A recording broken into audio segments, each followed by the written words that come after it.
জঙ্গলের মধ্যে একজন লোককে বিশাল বড় এক বাঘ পেছন থেকে তাড়া করলো। তখন সেই লোকটি প্রাণে বাঁচার জন্য তার সামনে থাকা একটা কূপের রশি ধরে কূপের মধ্যে ঝাঁপ দিল। লোকটি যখনই নিচের দিকে তাকালো, দেখতে পেল কূপের নিচে বিশাল বড় এক অজগর সাপ হা করে আছে তাকে খাওয়ার জন্য।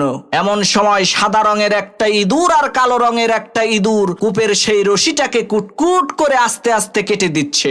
যেই রশিটা ধরে সেই লোকটি ঝুলে আছে, হঠাৎ করে সেই লোকটি দেখতে পেল কূপের মধ্যে মধুর চাক। লোকটি তার হাতের আঙ্গুল দিয়ে সামান্য একটু মধু এনে তার জিহ্বার মধ্যে দিল।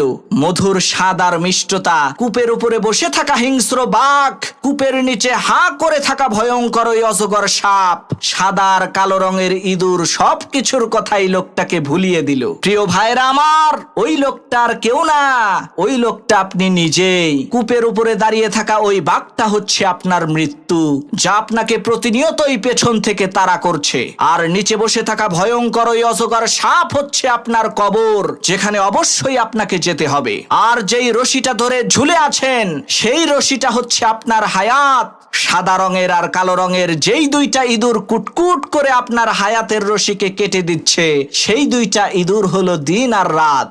আর এত বিপদে থাকার পরেও আপনি যেই মধুটুকু খাচ্ছেন, সেটা হচ্ছে দুনিয়া। এই মুহূর্তে যেখানে আপনি ডুবে আছেন।